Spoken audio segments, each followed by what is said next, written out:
Hello everyone.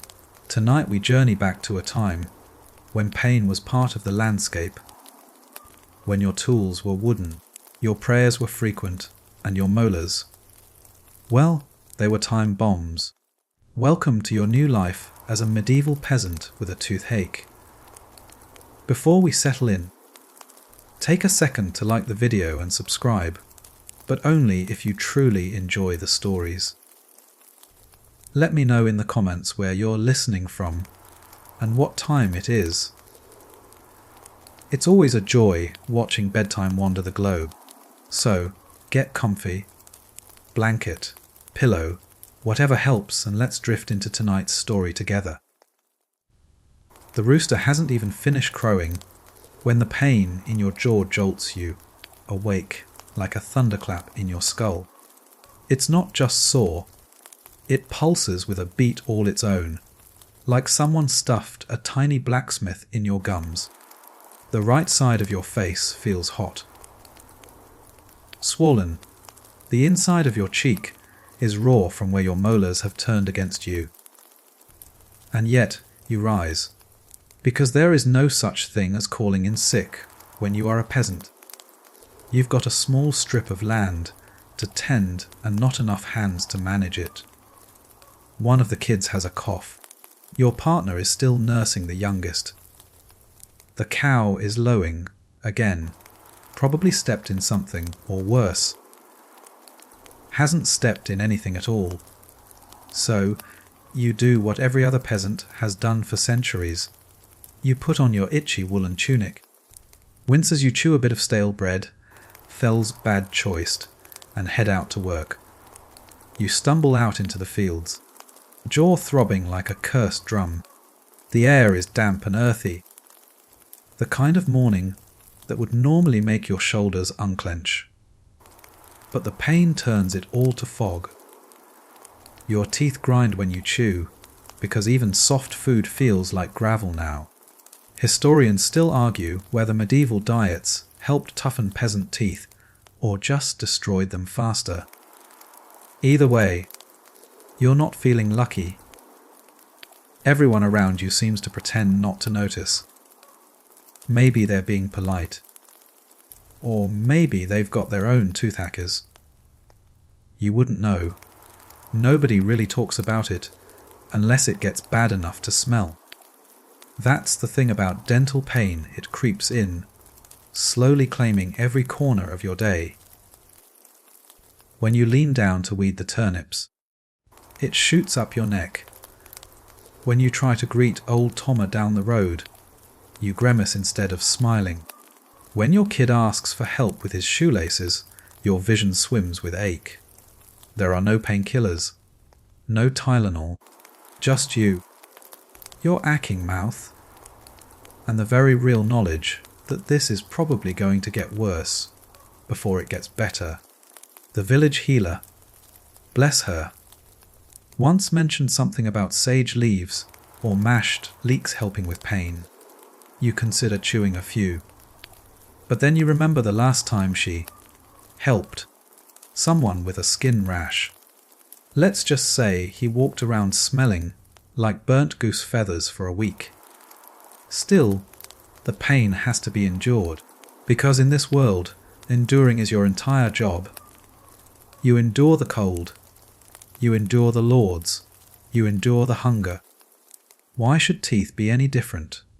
You try spitting to see if it helps. It doesn't. You find yourself gently prodding the aching tooth with your tongue, even though it makes things worse. A little voice in your head wonders whether it would be better if the tooth just fell out. No more pain. Just a little blood and maybe a lifelong lisp. There's a reason you've seen more people missing teeth by 30 than still keeping a full set at 50. The village elder, God rest him, once told you he lost 6 teeth in one season. All to the same cursed turnip harvest, he claimed, which made no sense. But you nodded along anyway. You try distracting yourself with work, but hoeing frozen dirt isn't exactly a spa treatment. So you hum, You daydream. You picture a world where someone invents a magical powder that makes all the pain float away. Maybe you'd call it miracle dust. Maybe it tastes like honey. Maybe it even smells nice. But then a rock jams into the sole of your shoe and snaps you back to reality. Someone nearby sneezes, probably starting to catch a cold. Great. Nothing like mixing molar agony with a bit of plague, season excitement. By the time the sun is overhead, your hands are blistered and your back aches. But none of it compares to the relentless drumbeat in your skull. You've started to think of the ache as a living thing, something malevolent, like a gremlin living just behind your eye, tapping your nerves for fun. The fields don't care about your dental dilemmas. The livestock definitely doesn't, and heaven help you if the local reeve catches you slacking. He's already fined your neighbour twice this week for lazy posture. Lazy posture! In a village where everyone walks like they've been carrying sacks of rocks since infancy. Noon bells toll from the church tower. You look up, dazed, realizing you haven't eaten since sunrise. You nibble another crust. Big mistake. One bite too hard. And a jolt of white, hot agony sends you doubling over. A passing boy stares. You pretend it was a particularly intense sneeze. The ache has burrowed its way into your thoughts. It's all consuming now, like a horrible sermon you can't escape. And deep down, you know, today is just the beginning. Tomorrow, your tooth will still hurt. The bread will still be stale. And the sky will still be grey. Because you are a medieval peasant with a toothache. And this is just Monday. By the time the morning's chores are done, you're chewing every bite of your midday meal, like it's a personal insult from God. And what are you chewing? Bread. Again. Rough chewy. 3. Day-old rye bread that you had to tear with your hands, because no one in your house has a sharp enough knife, or enough teeth, to manage a clean slice. You dunk it in thin onion broth, hoping it'll soften. It doesn't. It just turns into stringy sludge that finds every crevice between your aching molars. If you're lucky, someone traded with the miller for a scrap of cheese. But even the soft stuff makes you wince, because medieval cheese is more saw crumble than smooth and spreadable. Your gums throb. You try chewing on the other side, but somehow both sides hurt now. And you begin to suspect the pain isn't just from one tooth. Here's the thing they don't tell you about the medieval diet. It's a dental demolition derby.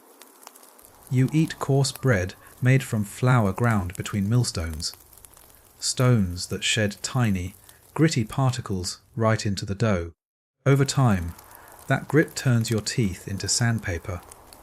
Combine that with a lifetime of barley oil, smoked meats, salted fish. And whatever root vegetables didn't rot over winter. And you've got a mouth that's more battlefield than bite force. Historians still argue whether this widespread dental wear was truly avoidable or simply inevitable in a world without toothbrushes. What's not up for debate? Your mouth is suffering. You lean against a barrel, hand pressed to your jaw. A neighbour sees you and nods, eyes narrowing. Toothworm? He mutters grimly, as if speaking the name aloud might summon one. You don't reply. Partly because your jaw hurts too much to speak. Partly because you've heard that phrase too often lately. The old women in the village whisper about it, tiny white worms burrowed in your tooth, chewing at your nerves from the inside. They say you can lure it out with a candle or drown it in vinegar. Nobody seems to know if it's real. But when you're this desperate, logic isn't your top concern. You once saw a man try the candle trick. He lay on his side, head back, mouth open, with a smouldering wax taper hovering over his cheek. The idea was to coax the worm out with the heat. All he got was a burn and a slightly singed beard. No worm. Lots of screaming. But what else can you do? There's no concept of sugar rot yet. No fluoride, no antiseptic, no floss. Nobody rinses after meals. The closest thing to brushing your teeth is rubbing them with a cloth soaked in wine or ashes. If you're lucky. If not, it's a twig chewed to fray and scrub, called a tooth stick, that you found on the ground. The irony is that you don't even get to enjoy the stuff that causes all this decay. Sugar, that's for nobles.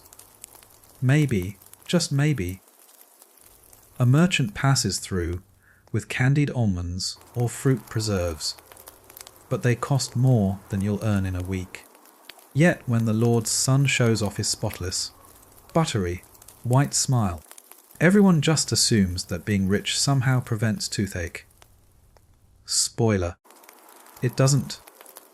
Even when there is something sweet to eat, like honey, it's doled out like medicine. And that's a cruel joke, because the moment that honey hits the gap near your back molar, it's like fire. Delicious golden fire. Lunch ends. You shuffle back out to the yard to muck, the pigpen still cradling your jaw like it might fall off if you don't hold it together. You try humming again, something from the last festival. It's oddly comforting until the high notes hit and vibrate your skull in all the wrong places. By mid-afternoon, your mood has collapsed. You snap at your cousin for using your rake, which is ridiculous. You share everything. But the pain has made you sharp, like you've swallowed a little shard of glass, and now everything grates. Your child offers you a wildflower. You accept it with your left hand. Your right is still pressing your face, and try to smile. It's more of a grimace. They frown, still hurting. They ask. You nod. Later, at the well, you hear a group of teens joking about toothaches. One claims a travelling monk told him all dental pain is punishment for lying. Another swears he saw a man in the city with wooden teeth. You scoff, but deep down you wonder. Could you carve a molar from oak? Would it splinter? Would it even stay in? Historians still debate whether early false teeth were used among peasants or only in urban trades. Either way, you're unlikely to find out firsthand. The most woodworking you've done lately was patching the chicken coop with moss and prayer. As evening approaches, the ache starts to pulse more slowly. It's not getting better. It's just that your body is too exhausted to focus on it anymore. You notice your jaw only when you speak, or eat, or smile, or breathe. You sit by the hearth, sipping weak broth, and listen to the fire crackle. For a moment, it's almost peaceful. The ache recedes. You can almost pretend it's gone. Then someone laughs across the room, loud, joyful, and the sound rattles your skull so hard it sends a fresh jolt of pain down your spine. You curse silently. You don't want to be this bitter. But you also didn't ask for a mouth full of medieval misery. You excuse yourself, slipping out into the cool dusk. Somewhere in the distance, an owl hoots. You lean against a tree and tilt your head to the side, trying to let the breeze numb your cheek. It helps. A little, but the ache is still there, gnawing, waiting. And it knows. You're going to chew again tomorrow. You wake up the next morning hoping, praying, really, that the pain has passed. Maybe you think it was just a bit of tough bread caught in the wrong place. Maybe it worked itself loose while you slept. Maybe today's the day your jaw feels normal again. But no. You don't even sit up before it hits. That same deep, pulsing pressure radiating from somewhere behind your molars, as if a tiny creature is hammering at your nerves with a smith's mallet. Your whole skull feels like it's caught in a vice. So begins another day in the village, with pain and with chores. Always with chores. You wash your face in cold water from a chipped basin, hoping the chill will numb your cheek. It helps for a moment, but as you pull on your coarse tunic and stuff your feet into straw-lined shoes, the ache resurfaces full force. You sigh. It's going to be another long day. You shuffle to the center of the village, where the others are gathering for the morning's work assignments. Today it's firewood and fence, mending. Not glamorous, but better than cleaning the tanner's pit. As you pick up a dull axe, a friend claps you on the back. Still got that goblin in your mouth. He chuckles. You grunt. It's meant to be sympathetic. Around here, dental agony is more common than clean water. Everyone has their favorite cure. Some swear by clove oil if you can get it, which you can't. Others recommend spitting into the fire while reciting the Lord's Prayer backward. One guy tried stuffing a goose feather soaked in mead into his gum. The feather caught fire. Don't ask, but for most peasants, the only real options are 1. Do nothing, 2. Drink, or 3. Visit someone you probably shouldn't. That brings us to the healers. The village has a few options. There's old Mana, the midwife who knows herbs and once stitched a cow's ear back on. There's Brother Edric, who believes all maladies are caused by sin or air imbalance, and will smack you with a wet reed if you argue. And then there's Tom the blacksmith, who claims he can knock it out with the back of a ladle. None of these people are trained dentists, because dentist as a profession doesn't really exist yet. Not for common folk. The word's centuries away. What you get instead is a rotating cast of herbalists, bone setters, and wildly overconfident tradesmen. You decide to try Mana. She's old, half blind, and smells permanently of sage and wet bark, but she's kind. You explain the pain as best you can, and she nods sagely, peering into your mouth with a wooden spoon and a squint. She mutters. Angry root. You're not sure what that means, but it sounds bad. She pulls down a bundle of dried leaves and starts crushing them in a stone bowl, muttering to herself. Then she spits in the mix. Yes, spits, and wraps the green paste in a bit of linen. Hold this to the sore place, she instructs. It may scream. You do as you're told. The paste is bitter, sharp. It makes your eyes water. For a moment, it feels like something inside your head is being evicted by force. Then, numbness. Blessed numbness.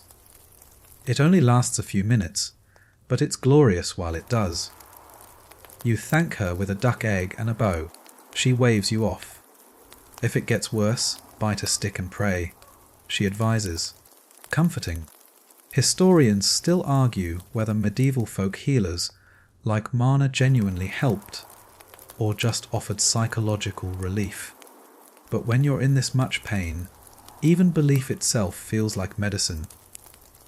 Back at the fence, mending site, someone mentions Brother Edric's latest sermon.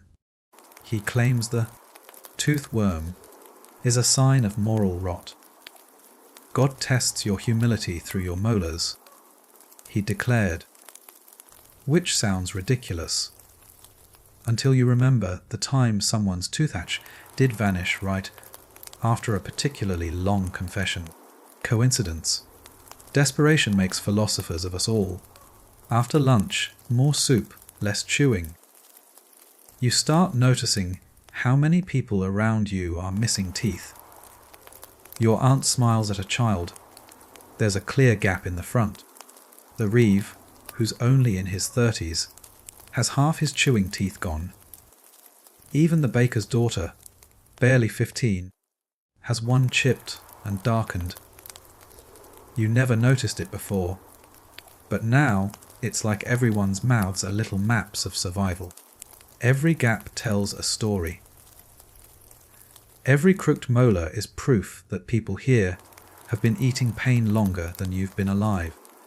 Someone once said that pain is a teacher. In your village, it's more of a landlord. That evening, while nursing your face by the hearth, you think about asking Dom the blacksmith for help.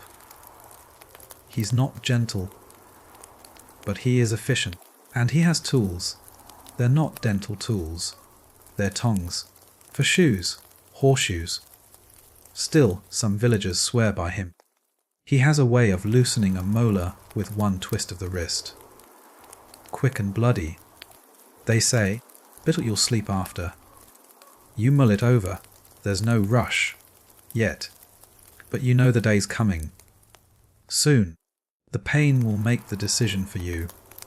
Because in this world, there's no magical cure. No antiseptic. No anesthesia. Just your willpower, a few herbs, and the man who sharpens blades for a living. And even that's considered healthcare. The decision gnaws at you all night, as if your aching tooth is aware that it's been put on notice. You shift in your straw, stuffed mattress, jaw tucked in your palm, like it's a broken egg you're scared to crack. Sleep comes in short, sweaty waves, interrupted by sharp pulses that jolt you awake just as your dreams begin to form. You don't even remember what it's like to fall asleep without counting the beats between throbs. By sunrise, you're no longer thinking straight. You burn your porridge. You drop the wash bucket on your foot. And when your child asks if you want to come berry, picking, you answer with a growl that makes them flinch. You apologize immediately, but the guilt hits just as hard as the pain. It's time to try something, and that something is what passes for a treatment your neighbour's infamous 3 step home remedy. Step 1. A garlic and vinegar compress tied to your cheek with a length of twine. You look like a wounded squirrel, and it smells like something that crawled out of a medieval nightmare. It doesn't help the pain, but it does keep the flies away. Step 2. Chewing willow bark. It tastes like bitter mud, but apparently it contains the same compound that, hundreds of years from now, will become aspirin. Right now, it just feels like chewing kindling. Step 3. Prayer. This, you've been doing already. But today you go to the chapel and light a taper beside the statue of Saint Apollonia, patroness of Toothache sufferers. She's smiling beatifically despite holding a pair of gleaming tongs in one hand, a little on the nose, but still. You whisper your plea. Historians still argue whether peasant faith was deeply felt or simply ritualistic, born of necessity and fear. But when you're huddled in pain beneath a drafty roof, with a jaw full of agony, belief feels like the only thing left that doesn't require chewing. Back in the cottage, you try lying still. You try sipping warm beer. You even try holding your head upside down for a minute, because someone once swore it draws the poison downward. The only thing it draws is blood to your face, which makes the pressure worse. You start to fantasize, strangely, about being hit in the head, just hard enough to knock you out for an hour. Maybe longer. Maybe until your tooth falls out or the world ends. That's when you remember something Mana once said.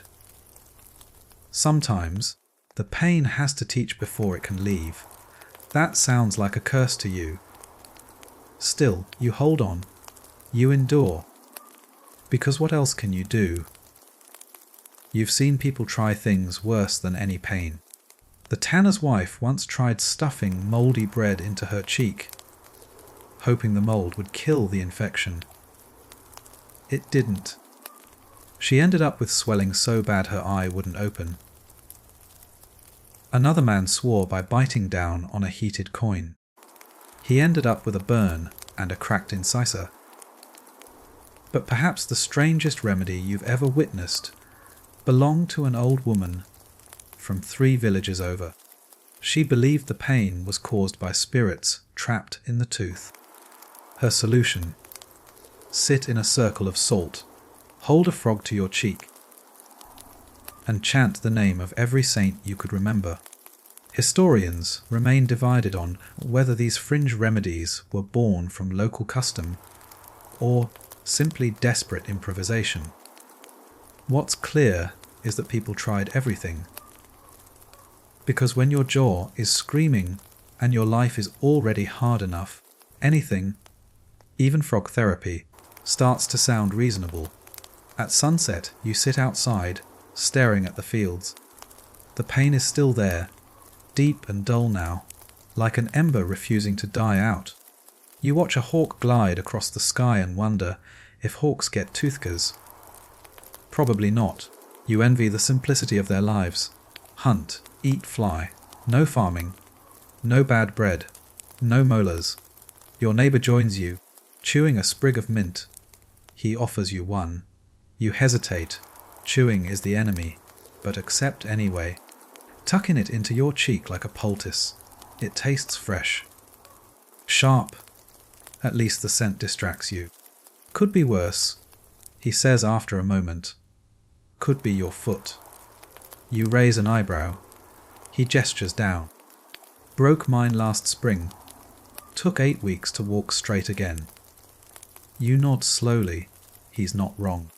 At least you can still walk, still work. But, at the same time, he's not trying to mash food with his foot. Is he? You both chuckle. A rare moment of shared misery, mellowed by the golden hour. The village bell tolls, calling people in for the evening.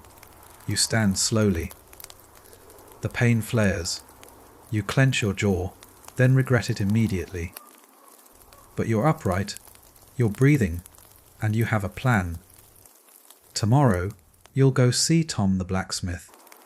Because as bad as his methods might be, at least they end the pain. And right now, that sounds like the best offer you'll ever get. You rise early, before the sun crests the thatched rooftops, and the morning air bites at your cheeks. There's a hush over the village, broken only by the bleating of goats and the groan of old doors. Your jaw is worse today, heavier, hotter, like someone stitched a coal into your gum during the night.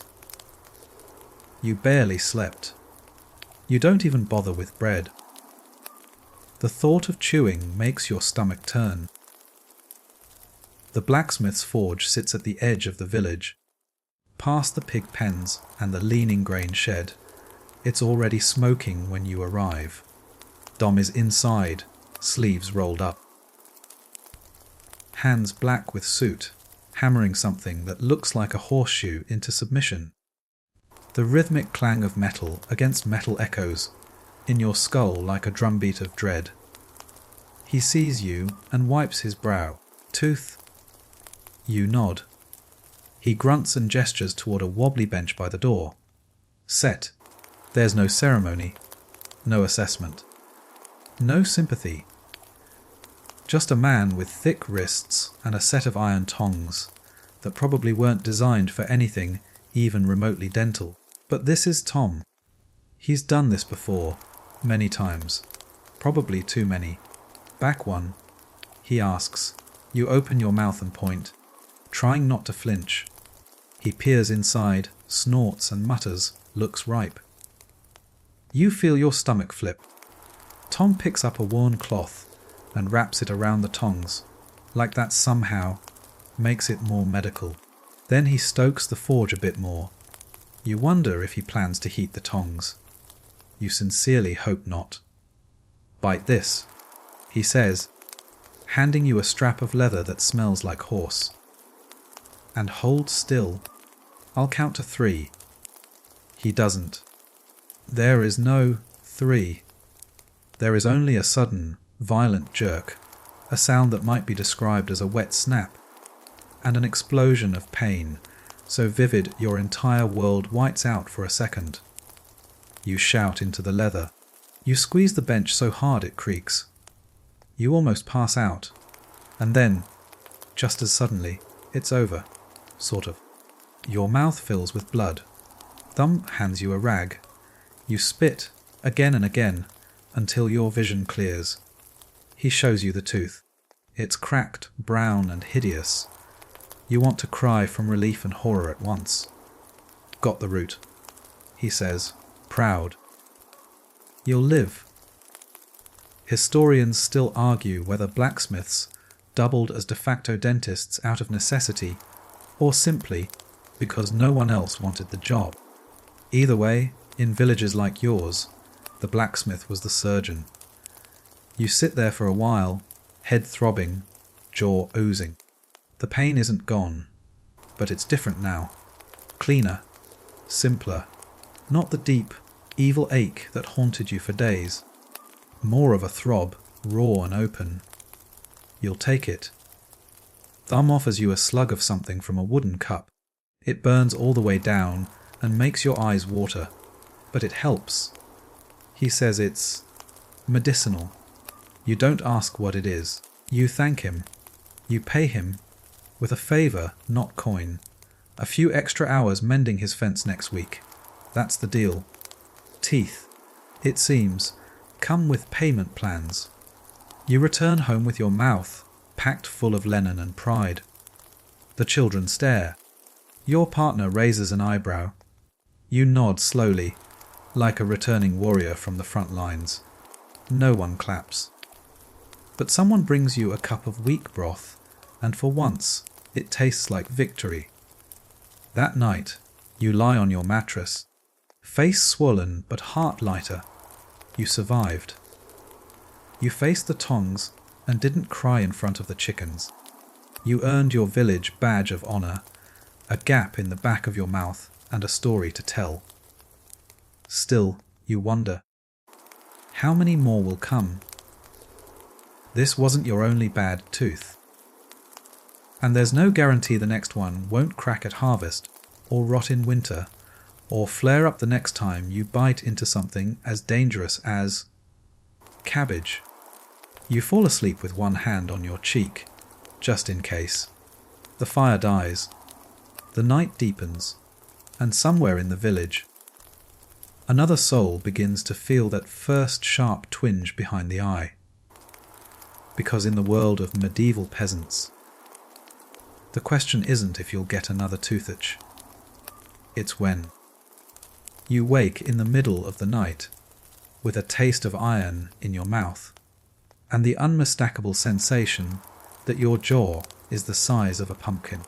The pain is different, not sharp anymore, not that relentless stabbing in the nerve, but a full, hot, aching throb, like someone buried a hot stone beneath your skin.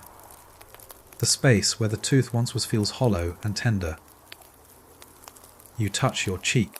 It's puffy, swollen. There's a tightness along your neck. You don't panic. Yet. This is normal, you tell yourself. Tom said there'd be swelling. Just your body clearing out the bad. He'd grunted, like infection were a rude guest being shoved out of a tavern. Still, as the hours crawl by and the sun rises again, something inside you starts to worry. You're light-headed. Your tongue feels too big. And the ache hasn't subsided. It's moved. It's crawling down toward your throat, up behind your eye. You try to drink broth. It spills down your chin. This is the moment you realize the real danger wasn't the tooth. It's the infection. There's a certain cruel twist to the fact that, in the Middle Ages, something as seemingly minor as a dental abscess could end a life. Without antibiotics, or even a basic understanding of bacteria, an infection in your mouth could travel alarmingly fast, through soft tissue, into your bloodstream, into your brain. Historians still argue whether peasant populations had any effective strategies for treating these deeper infections. Poultices, leeches, even lancing, none of it guaranteed survival, especially not when the root cause remained, buried under a molar now resting somewhere in Tom's slag heap. You try the garlic compress again. You chew mint, even though chewing now feels like moving bricks with your tongue. You pray. You sweat. You sleep in spurts. Your body fights, but it's losing. 2 days pass. The swelling gets worse. Marna is called. She arrives with a walking stick and a grim set to her mouth. She peers into your jaw and mutters, "It's spreading." You already knew.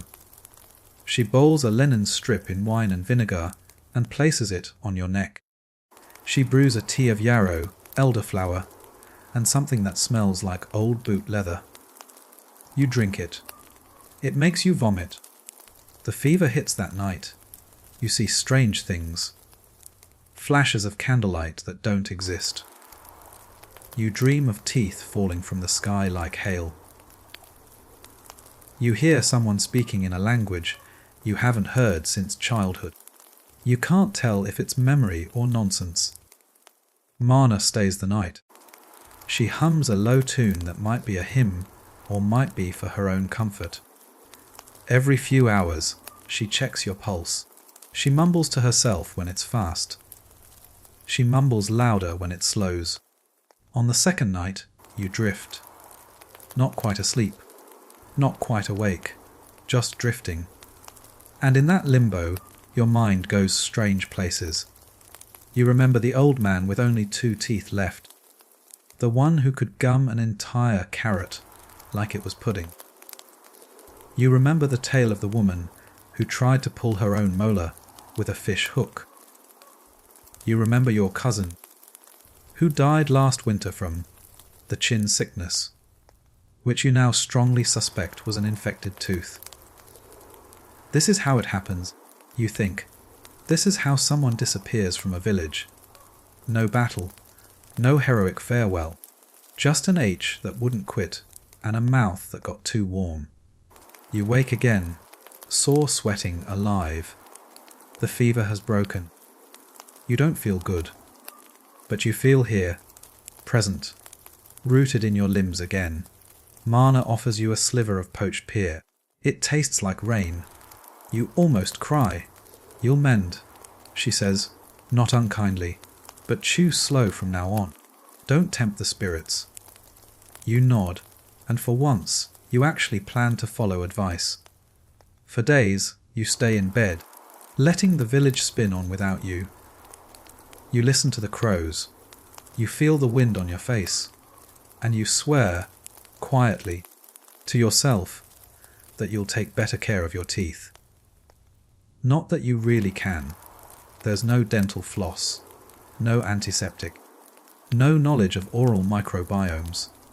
But still, you'll chew more carefully. You'll rinse with wine when you can. You'll stop using your teeth to open barley sacks. Because you've seen the other side of toothache. And it's not just pain, it's peril. And in a world with no hospitals, no antibiotics, and no understanding of what lives inside your gums, peril is only ever one bite away. Slowly, very slowly, you return to your routine, but something's different now. The swelling in your jaw shrinks, leaving behind a tenderness that lingers. The fever fades, but your strength is slower to return. The villagers welcome you back with cautious nods and quiet murmurs, treating you a bit like a soldier returning wounded from war. The tooth battle they understand is serious business. Life goes on, but there's a new enemy now: your breath. You hadn't considered this side effect, but now it's impossible to ignore. After days of infection, garlic poultices, and questionable herbal remedies, your mouth smells like a compost heap in midsummer. You can taste it sour, metallic, pungent enough to make your own eyes water. You imagine it peeling paint from walls, sending rats scurrying, or wilting flowers from 3 paces away. Historians still debate exactly how medieval peasants managed their breath, though one thing's certain: freshness wasn't high on anyone's list. There's no mint toothpaste, no mouthwash, and no concept of oral hygiene. At best, you chew a sprig of mint or parsley if you happen upon some, and even then, it's temporary relief. Mostly, people accept that breath is a battle you don't win, you just survive it. But you're acutely aware now, because whenever you speak, people lean slightly backward. Your family tries not to cringe openly, but the slight twitch at the corner of their eyes betrays them.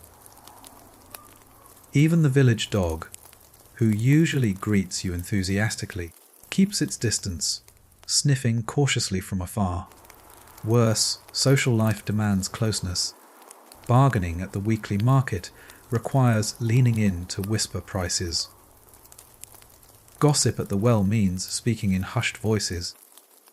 And at Sunday service, the congregation packs shoulder to shoulder into the church, forcing you to mumble your prayers quietly, trying desperately to angle your mouth away from your neighbour's nose. But avoidance isn't always possible. The village reeve approaches, clipboard in hand, demanding answers about your missing days. As you speak, you watch his expression shift subtly, eyebrows rising, eyes widening, nostrils flaring just enough to signal distress. He interrupts your explanation mid-sentence, waving you off with an impatient gesture. Fine, fine, he coughs, retreating swiftly. Clearly, your explanation wasn't that important. You're secretly grateful. Embarrassed, yes, but grateful. You try various remedies to tackle the smell. Old Mana suggests chewing juniper berries, which makes your mouth taste faintly like forest floor, with little improvement in odour. A friend insists that drinking goat's milk masks the smell, but all it does is add a sour undertone. Desperate, you even attempt gargling watered down ale, which makes you choke and only improves your breath slightly by intoxicating anyone nearby. It's humiliating. Then, one afternoon, a travelling merchant visits the village. He's selling small packets of imported spices, clove, cinnamon, even cardamom, from distant lands. The prices are outrageous, but you're tempted. You overhear him mention, casually, that chewing cloves can sweeten the breath and even soothe toothache. You approach nervously, clutching the few coins you've saved over the last harvest. How much for a small packet? You ask, trying to keep your mouth closed as much as possible. He eyes you suspiciously, probably guessing your desperation, and doubles the price. You sigh, but you pay it. It's worth trying, at least once, to reclaim a shred of dignity. You chew the cloves slowly. They burn your gums a bit, releasing a sharp, spicy sweetness that feels both soothing and exhilarating. For the first time in weeks, your breath doesn't smell like something died in your mouth. It smells exotic, like you've travelled to far off places. You smile, cautiously hopeful, but the cloves run out quickly, and you soon realise you can't afford to sustain this habit. The villagers start calling you Clove, Breath, half joking, half envious. Still, it's better than the alternative nickname you overheard earlier. Rotmuth. You accept that bad breath is now part of your identity. Most villagers have some issue, missing teeth, cracked molars, receding gums, and now yours is breath. You wear it as proudly as you can. Though sometimes you still catch yourself holding your breath when speaking closely to others. There's a rumour going around. One of those strange, whispered stories that nobles up at the manor have figured out how to sweeten their breath permanently by rinsing with wine mixed with rare oils. Historians still debate whether these medieval mouth rinses were truly effective or just another display of wealth. Either way, for peasants like you, it's nothing more than a distant fantasy. So, you live with your breath, pungent as it may be. Life returns to its dull, comforting rhythm. You manage conversations carefully, avoid whispering secrets, and rely more on hand gestures and meaningful glances. Your partner adapts with good humour, jokingly holding their breath when you lean in for a kiss. It could be worse, you remind yourself. Breath might offend, but at least it doesn't throb painfully in the night. You've faced the dark side of dental pain, and you survived. As evening settles, you join your neighbours around a small fire, sharing bread dipped in honey. A rare treat. Everyone's talking and laughing, leaning close, teeth gleaming or missing, breath mingling freely in the smoky air. You relax, finally into the shared acceptance of your lot. You smile, a careful small smile, and let yourself enjoy the warmth. Yes, your breath might still strip paint, but for tonight, surrounded by people just like you, it feels almost normal. Almost. Today is a feast day, which means, despite your better judgment, you're expected to show up at church with a sore jaw, bad breath, and a festive expression.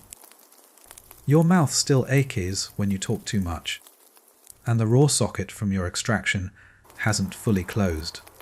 But you wash. You dress in your cleanest tunic. Clean, being a generous word. And you walk to church like everyone else, because skipping a holy day isn't just frowned upon.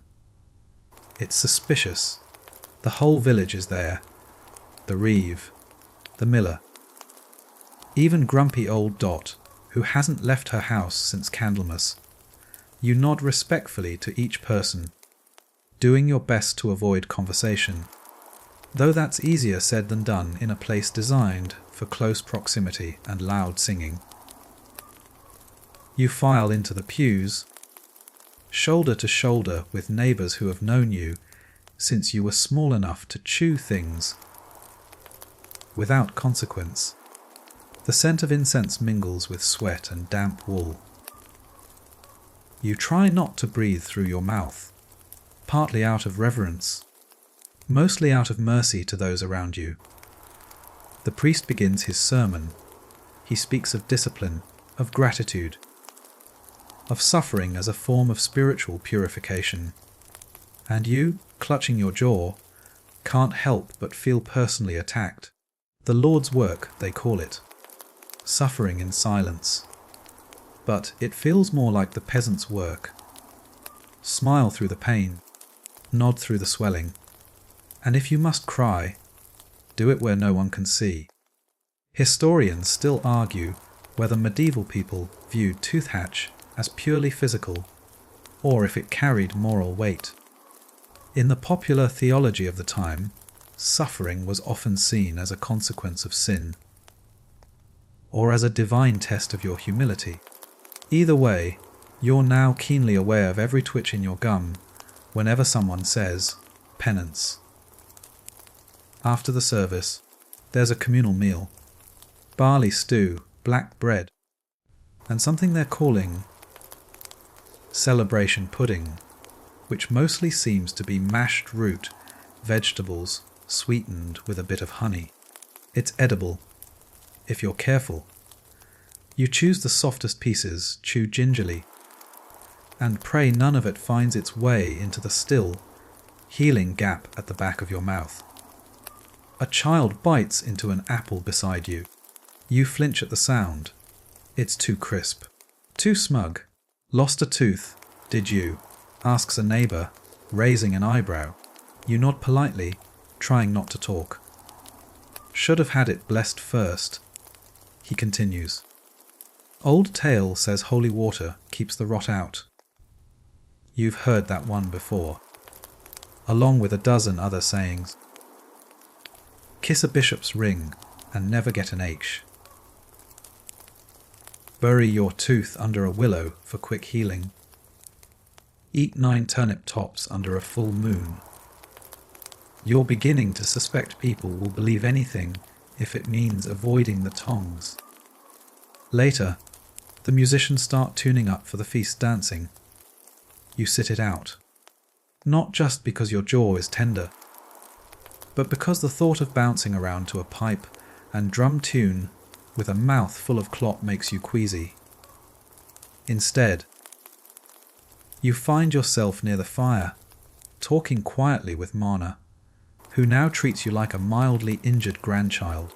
She asks how the healing's going. You mumble a vague answer. She nods solemnly. Should be another week before the flesh closes up, she says. Keep rinsing with warm beer. No meat until then. You hadn't planned on meat anyway. There's barely enough for the feast. Still, you nod. You'll obey. Because the last thing you want is a second infection. It's a strange thing, being part of a celebration while still half recovering. People laugh. They joke. Someone spills ale on a monk's sandals. You join in the mirth, but part of you is still tuned inward, listening to the pain, waiting for it to return. You overhear a group of elders talking about old ailments. One man tells the story of a molar he swears broke off during a thunderstorm. Split right down the middle with the lightning. Another claims his wife cured her ache by sleeping with a clove under her pillow for 9 nights. Someone else recounts a pilgrimage to a distant abbey where a relic, a saint's tooth, naturally was said to heal any dental torment. You wonder, is this how people cope? Turn agony into folklore. Make myths from molars. Historians still debate how oral pain shaped the medieval worldview, how suffering informed beliefs in saints, relics, curses, and miracles. You think it makes perfect sense. Pain is loud. It demands explanation. And if you can't fix it, you might as well give it meaning. As the sun dips low and the firelight flickers, someone starts a story about a boy who swallowed a loose tooth and was cursed to dream of wolves. You chuckle, but it turns into a wince. That movement still hurts. You sneak off before the dancing ends. The crowd is warm, the music lively, but your body is begging for stillness. You return home, ease onto your bed, and stare at the rafters. Your mouth is quiet tonight, not painless, but manageable. You almost dare to believe it's healing. You think about the Lord's work again, about penance, about how the peasants. Lot always seems to involve smiling through rot, and rot through smiling. You close your eyes. At least no one made you eat a turnip top under a moon tonight. Progress. You might think, by now, you've earned a rest. The tooth is gone, the swelling is down, and you can almost chew soft food without wincing. But medieval life doesn't pause for healing. Not even a little. The next morning, before the dew's dried, you're summoned to help at the Reeves' pig shed. His fence collapsed overnight, and the pigs, filthy, clever, and endlessly motivated, have already made it halfway into the herb garden. You don't get to say no. Not unless you fancy a fine, or worse, extra labour at the manor fields. So you go, because peasants don't get sick days. You're expected to contribute. Tooth or no tooth, jaw or no jaw. You drag yourself over, jaw still tender, with a mouth that feels like it's lined with bruises. A neighbour hands you a wooden mallet and a handful of bent nails. The pigs squeal in protest as you hammer up the slats.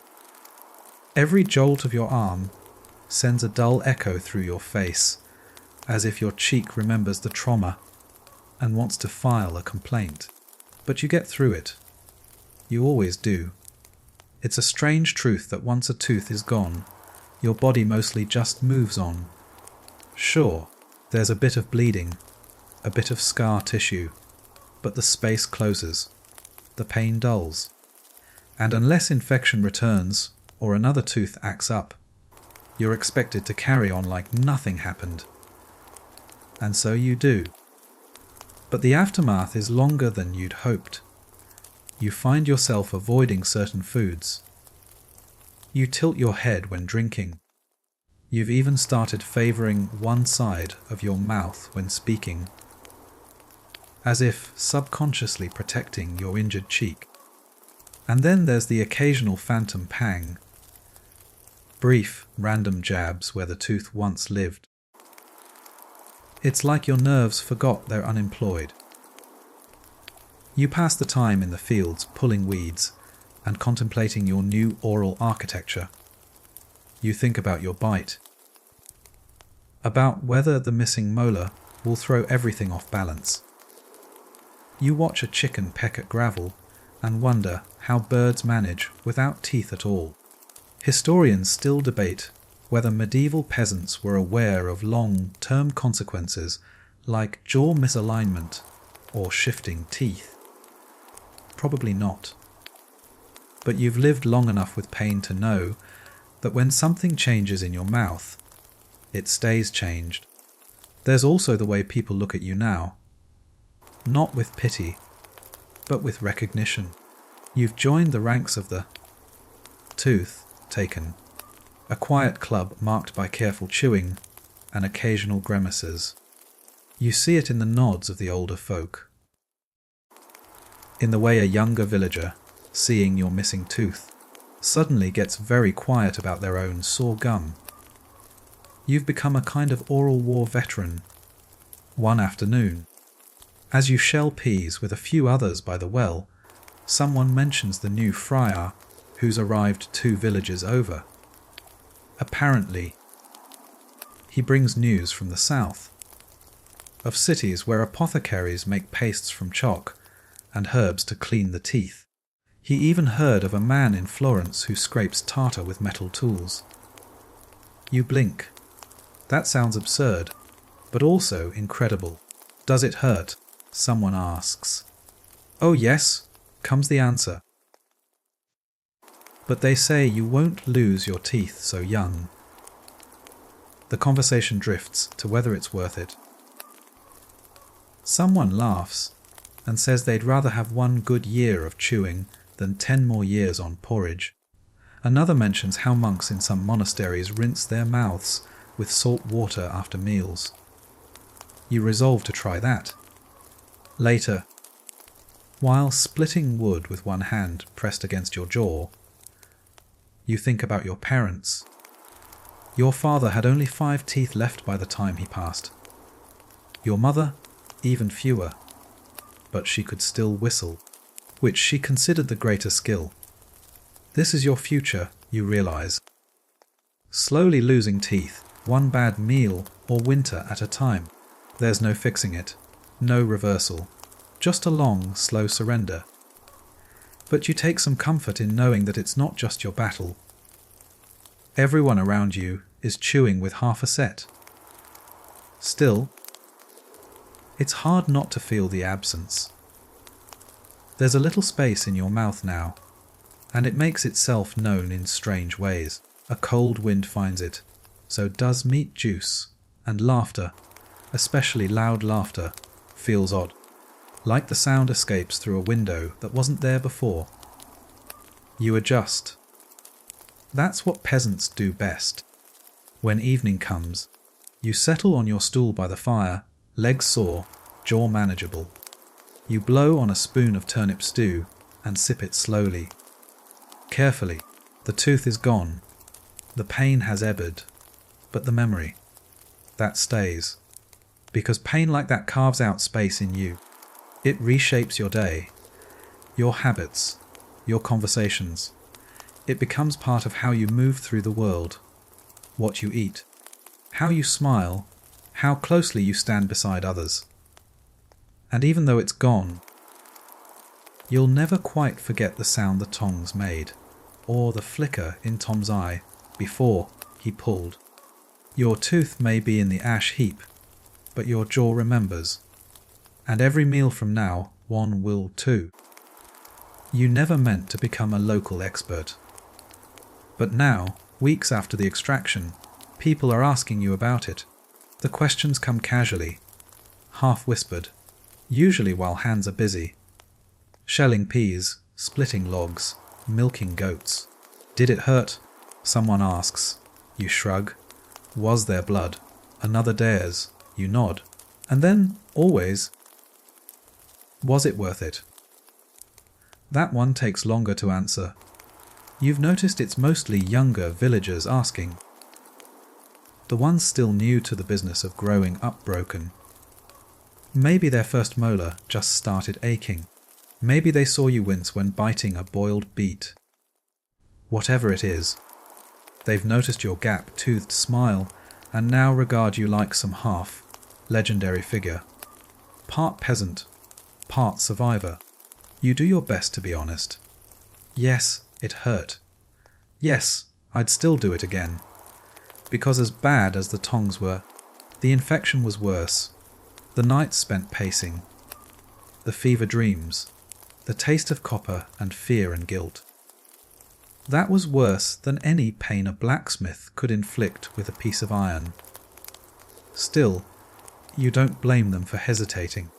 You remember that kind of hesitation. And so, the village begins consulting you, one by one. A woman asks what you ate afterward. A boy wonders if it makes whistling easier.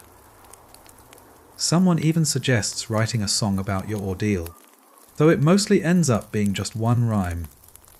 Tooth out, soup in, pray to never hurt again. You've joined the oral folklore now. A walking tale with a space in your mouth to prove it. And with that status comes stories. You start collecting them. Snippets from others who've endured the same.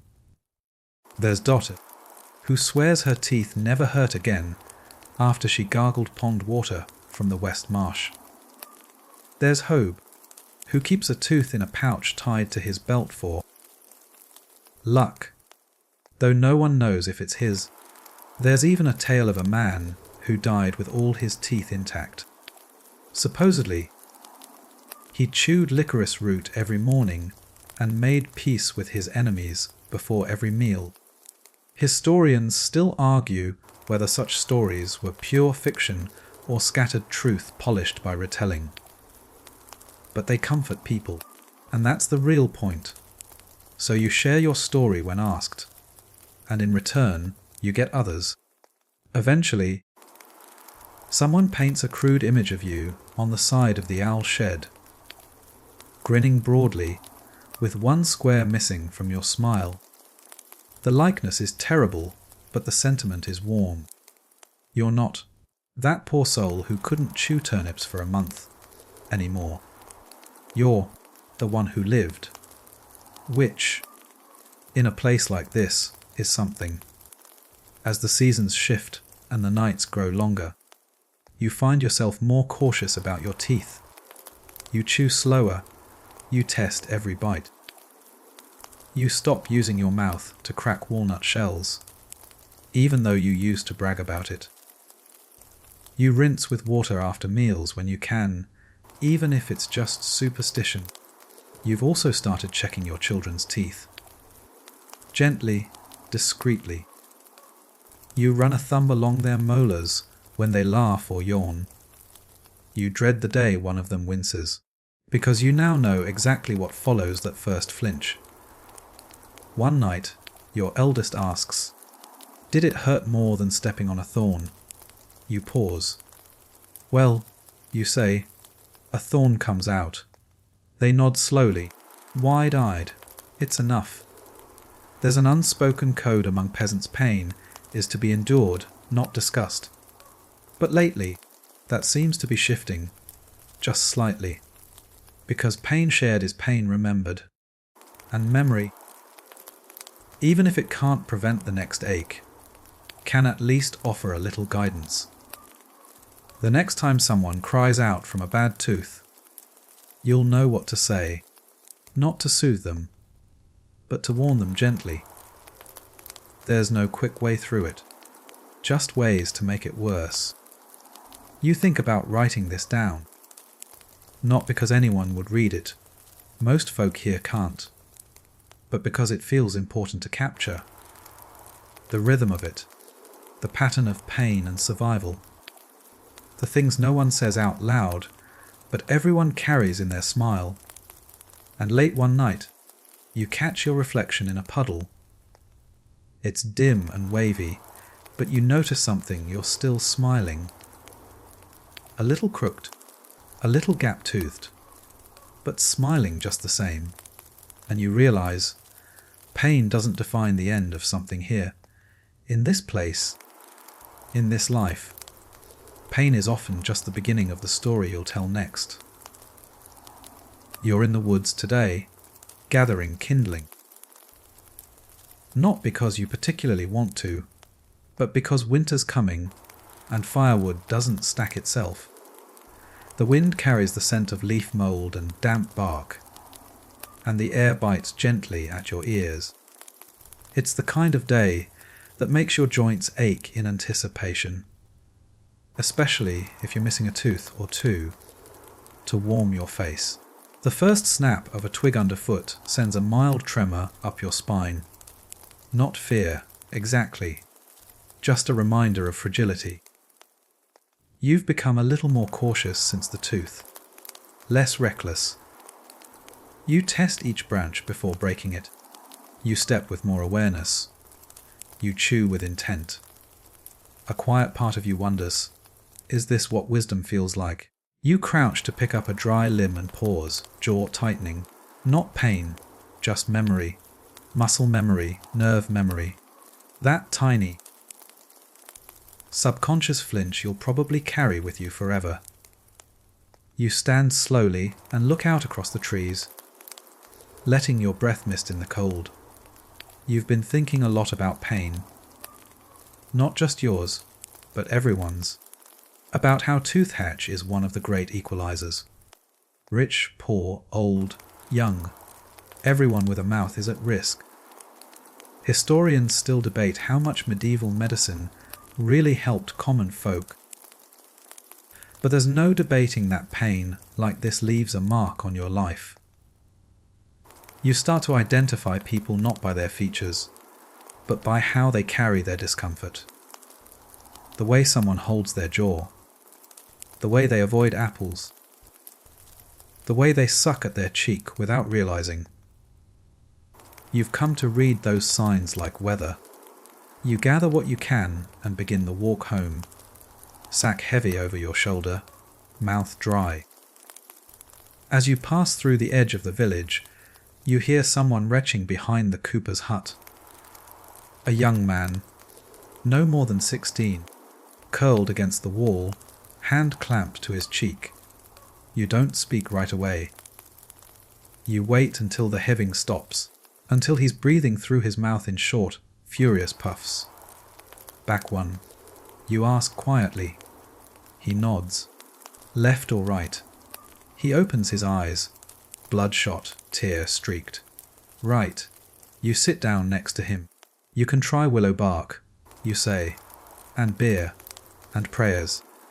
But it won't help much if it's rotted all the way down. He doesn't reply. He doesn't need to. You'll need Dom. You add. Sooner's better. He snorts weakly. Is it bad? You give him a long look. Bad's not the worst part. Waiting is. You hand him a strip of cloth from your belt. Wrap your jaw tight. Keeps the throbbing down. He takes it without a word, and for a moment you see yourself in him. The same clenched fists. Same damp brow. Same quiet dread. You leave him there, not because you don't care, but because you know the space pain requires. Some things you have to choose yourself, even if they don't feel like choices. That night, you tend the fire carefully, adjusting logs like teeth, making sure they fit, making sure they last. You eat soft beans with warm broth. You smile at your partner and the children. And when your youngest pokes a finger curiously into the gap where your tooth used to be, you let them. Gone to the ash spirits, you whisper. They'll send a better one someday. They giggle, then run off chasing fireflies that shouldn't be out this late in the year. You let them go. You sit for a while, staring into the flames, thinking about ash and bone and things lost, and things endured, in a world without hospitals, without pills, without clean steel or clean hands. You've survived something that took others. You didn't do it with courage, though there was some of that. Not with science. Though herbs and heat played a part. You did it with stubbornness. That slow, peasant kind. The kind that gets you up when the fever hasn't broken. That'll makes you work a field with a rotting molar. That lets you walk into a forge and hand your pain to someone holding tongs. The kind that lets you walk away afterward. Maybe one day someone will say your name when their own pain begins. Maybe not, but you'll still be here. Eating slowly, speaking softly, laughing carefully, and quietly, always quietly. Chewing your way forward. The first frost arrives overnight, feathering the fields in white, and making every breath visible. You wake to a chill that settles in your bones. And, of course, in your jaw. Not the pain of infection, thankfully, but the familiar twinge of cold air sneaking into the hollow left behind. A quiet reminder you're still healing. You wrap a scarf around your face and set off to help mend the roof on the communal barn. A wind like a slap meets you outside, whistling through the trees and tugging at every seam in your clothes. The cold is sharpest along your jawline, where the flesh feels thinner now. You wonder if that space in your mouth acts like a chimney, drawing in the chill and letting it settle straight into your head. You climb the rickety ladder anyway, because winter doesn't care about your dental history. From the top of the roof, you can see the entire village. Smoke curling from chimneys, chickens pacing little frozen circles in their yards. A few villagers still in the fields, trying to coax the last carrots from the ground. Life continues, even as the world begins to freeze. Someone below shouts uppy, still missing your fang. You grin, wind biting your gums, not missing it much these days. It's almost true.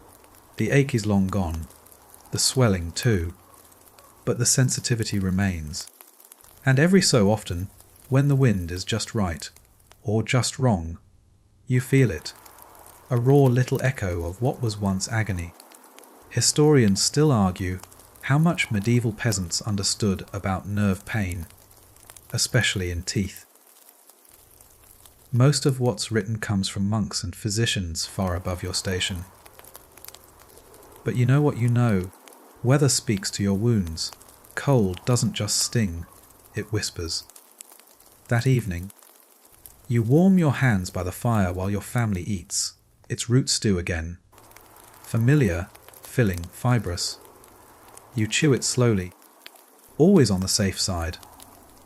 Not because it still hurts, but because caution's now a habit. Like checking your boots for holes, or knocking the snow off the roof before it breaks through. It's strange, this slow shift from pain to memory. You begin to trust your mouth again, but never fully, and with winter comes more shared stories. People huddle closer around hearths, and the evenings stretch long.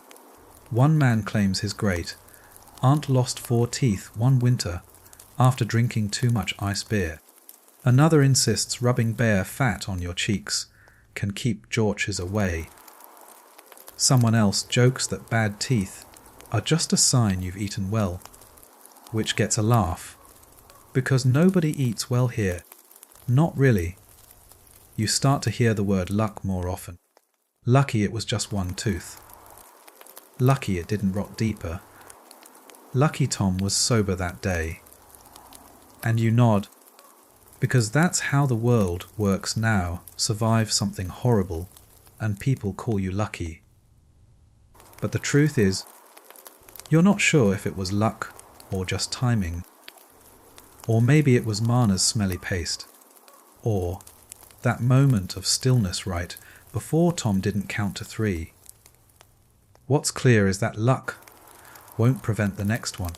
You know this because another tooth has started to ache. It's subtle, barely there, a flicker, a shadow of sensation when you bite down too hard. A stiffness in the jaw that doesn't quite go away when you rub it. You try not to think about it, because once you name the pain, it grows. Still, it's there, and this time you don't feel panic. Just a wary sense of here we go again. You stoke the fire higher and sip warm ale. Maybe it's nothing. Maybe it's just the weather. Maybe it'll pass. But in the quiet of the evening, as your family sleeps and the embers hum, you let your tongue wander cautiously over your molars. You press. You wait. You listen. And you make peace with the possibility that next spring might be another season of blood and tongs and broth and silence. Because once you've been through it, the second time doesn't scare you.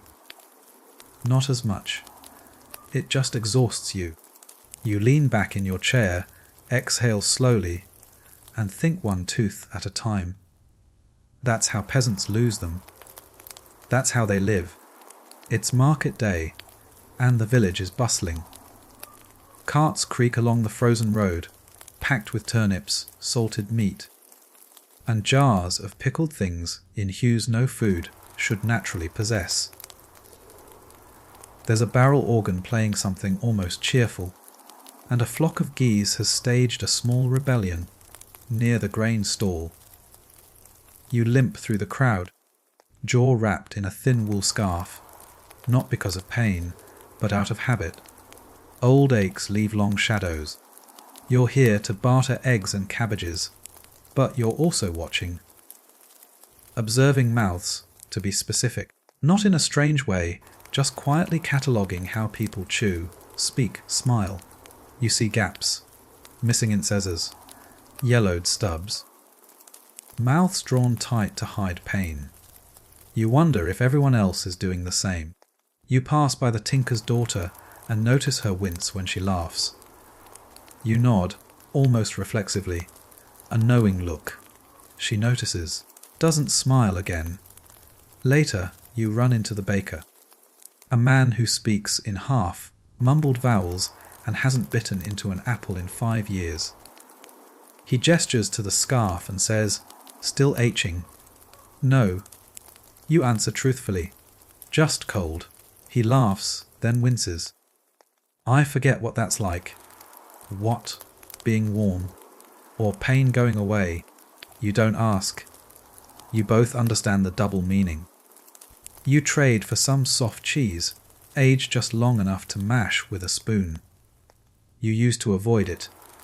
Didn't trust dairy in winter. But now, you eat like someone who knows how quickly food can become an enemy. You pass a friar selling bombs.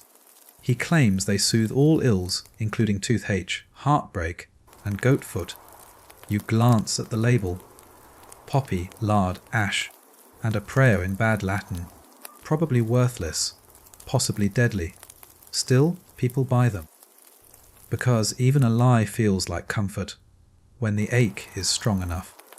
Historians still debate whether such remedies were peddled cynically or in genuine hope. You suspect both. Pain invites believers. And no one's more devout than someone with nerve fire in their skull. You hear gossip of a nearby town where someone's invented a tool. A hook, shaped bit of iron, that removes a tooth. One clean twist. Someone else swears a traveller from the east brings powders that make the pain vanish before the tooth is even pulled. You doubt all of it. But a small part of you wonders what it would be like to live in a world where Toothache has answers. Where pain comes with instructions, not just folklore. You return home with your basket full and your mind restless. The ache in your other molar has stayed quiet. For now. You try not to press it with your tongue, though you do, every time. Your partner is boiling barley when you return. They smile, their own teeth a little more worn than you remember. You sit beside them, peel root vegetables, and let the warmth of the fire reach your knees. After supper, you find yourself looking into the cracked mirror near the hearth.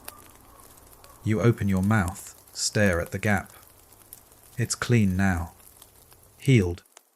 A small, dark cave in the back row. It's strange. How something so tiny could command so much of your life. You remember what Marna said when she packed the wound with moss and wine. The body forgets quickly. The memory stays in the soul. You didn't understand then. You do now. You've started dreaming of teeth. Sometimes they fall out one by one. Sometimes they crumble like old bread. Sometimes they grow back, but wrong, crooked, sharp. You wake up pressing your fingers to your cheeks, just to be sure everything's still where it should be. You talk less now, not because you're afraid, but because silence feels like a luxury. It doesn't hurt to speak, not anymore. But when you've lived through nights where a single word set fire to your nerves, silence becomes something you treasure. Still, you smile more, carefully, lopsided. You've accepted your new expression. It makes people relax. It makes the children laugh. You've also begun to hum again while you work. Not loudly. Just soft tunes with no name, passed down like planting tricks or weather wisdom. Songs that don't require teeth to sing. One day, you'll tell your children about the tongs, about Tom, about the fever, the cloth soaked in vinegar, the night the pain stopped for good. And you'll try to explain, not the pain itself, but the way it changed you, how you never bite into bread the same way, how you never take warmth or softness or quiet for granted again. By now, the gap in your mouth is no longer just a space. It's part of your story. You don't think about it constantly, but it's always there. A quiet reminder every time you eat, speak, or laugh a little too hard. People know. They've seen you tilt your head when biting, seen the half, grimace that slips in when a crust is too hard. But they've also seen you come through it. And that makes you something rare, not just a peasant, but a peasant with experience. That status means something here. A neighbour calls for you in the middle of the night. Their eldest is groaning, curled in a straw bed, clenching a pillow against their cheek. You know the look. You don't even need to ask. You sit beside them, offer water, press a warm cloth to the side of their jaw. You whisper nonsense. Comforts you barely believed yourself once. You stay until dawn. The next day, their family thanks you like you performed a miracle. You didn't. But you remember the look in the child's eyes, the silent plea, the quiet hope that you might know what happens next. You do. Because Toothache teaches you more than pain. It teaches patience, quiet resilience, the kind of strength you don't show off. Because it's not the dramatic kind. It's the type that carries firewood even when your jaw is burning. The kind that keeps stirring soup when you'd rather weep. Historians still argue whether the peasant class viewed medical suffering as a personal trial or a communal curse. You don't need a scroll to answer that. You know first-hand pain shared is easier borne. Not lessened, exactly, but witnessed. That makes a difference. That winter, someone begins carving a song about you. It's simple. 8 lines. A rhyme about tongs and teeth and soup too hot. You hear children giggling as they sing it. You should be embarrassed, but it makes you laugh. Even when it hurts a little, and when the reeve needs someone to mediate a small dispute between 2 neighbours, he calls you. Not the priest. Not the smith. You. You've got a calm head, he says. You've suffered and survived. It's a strange sort of credential, but you'll take it. You start thinking differently now. You notice when someone's speech slurs a little on certain consonants. When a mother mashes food before giving it to her child, not because they're too young, but because she suspects a soft infection. You even carry a pouch of mint leaves in your belt, just in case. You never become a healer, but you become something adjacent. The one people ask. The one who's been there. And even though you still shudder, remembering the pressure of those iron tongs, a part of you is proud, because your pain had purpose. It wasn't glorious, but it was real, and it changed you. One spring morning, you overhear a merchant boasting in the tavern about a new kind of surgeon in the city. Knows the mouth like a monk knows scripture, he says. He scrapes the rot and saves the tooth. You smile, carefully. Maybe one day such a man will come to your village. Maybe not. Maybe your children will grow up in a world where teeth can be fixed instead of yanked. Where a little pain doesn't mean nights of fever and prayer and tongues in the fire. But for now, this is the world you have, so you keep your tools clean. You rinse your mouth when you remember. You chew slower than you used to, and you begin to teach. Quietly, one by one, you tell others what helps, how to soften bark, how to sleep with your head upright, which side to chew on when the H begins. You don't pretend to be wise. But you are living proof that pain doesn't last forever, even when it feels like it will. One morning, you feel another twinge, just a flicker, a warning, but it passes. This time, you don't panic. You smile into your tea, touch your cheek, and nod. You've seen worse, and you're still here. Spring ripens into summer, and life settles into its usual rhythm. Plant, tend, harvest, rest, repeat. Your jaw has healed fully now. You no longer think about the space when you chew. You don't avoid hard food as much. You even forget, sometimes, which tooth is missing, until you catch your reflection in water and spot the crooked grin. By now, it's part of you. Others still ask you about it now and then, especially when someone new starts holding their cheek and muttering about tooth, worms. You've learned to offer advice with a light touch, a mint sprig here, a cup of warm oil there. You don't scare them with stories of infection and fever anymore, unless they need scaring. Pain has given you a strange kind of authority. Not loud, not official, but real.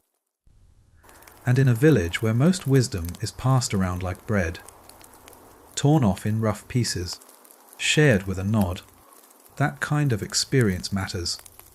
You've even begun collecting things, small ones. A polished stone you press to your cheek during your worst night.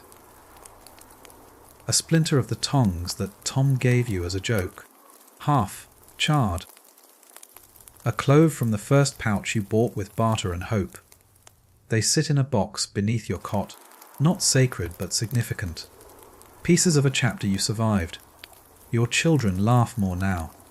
You do too. You tell stories about your own miseries, so they'll know it's okay to have some. You don't glorify the pain, but you don't hide it either. And then, quietly, without ceremony, the ache in your other tooth goes away. It never turned into a full, blown infection. Never needed Tom or Mana, or prayers whispered to Saint Apollonia. Just vanished, like a storm that passes without breaking a branch. You wonder if your body finally learned something, or if the pain just got bored and left. Historians might say this is anecdotal, that the tooth that healed itself is just village superstition. But you lived it. You don't need a parchment to believe your own mouth. And that's the thing about healing in your world. It isn't always dramatic. Sometimes it's just quiet endurance. A little improvement each day, until one morning you realize you've eaten, spoken, and smiled without wincing. That's the miracle. No lightning, just time. Now, on warm evenings, you find yourself sitting outside, watching the horizon fade from gold to blue. You chew a stalk of sweetgrass without thinking. You whistle through the gap in your teeth. A little tuneless song you didn't know you remembered. Your youngest nestles beside you and says, "You used to have a sore tooth, right?" You nod. "Did it hurt very much?" You pause. "More than I can say. But I learned to live through it." They lean against you, thoughtful. You both watch the sun disappear, leaving only the firelight dancing in its place. Because in the end, that's what it meant to be a peasant with a toothache, not just pain, not just fear, but a slow, stubborn refusal to let it stop you. You endured, and now the pain is a memory, a story, a lesson you'll pass on, not because it's grand or heroic, but because it's true. And truth, however simple, is the gift pain leaves behind. Now, as the night folds gently around you, take a deep breath and let it settle. The fire has burned low. The world outside your window is quiet. Just the hush of leaves, the distant call of an owl, the steady rhythm of your breath. The toothache has passed. The fever broke. The pain subsided. You're still here, that gap in your smile. It's a space where pain once lived, and now it's empty, healed. You carry no shame in it, only proof. Let that be your comfort. You've seen how slowly healing moves, how quiet it can be. Sometimes it looks like nothing is changing, until one day, the ache is gone, and all that remains is a soft echo and the knowledge that you survived it. So, tonight, as you settle deeper under your blanket, let the last light fade gently from your mind. Release the day and all its little troubles. Let your jaw unclench. Let your shoulders fall. You're safe here. There's no tongs in the fire, no midnight fever, no bitter broth to choke down. Just rest, just warmth, just sleep. And if tomorrow brings another ache, you'll face it like you always have, with quiet strength and that slightly lopsided, gap-toothed smile.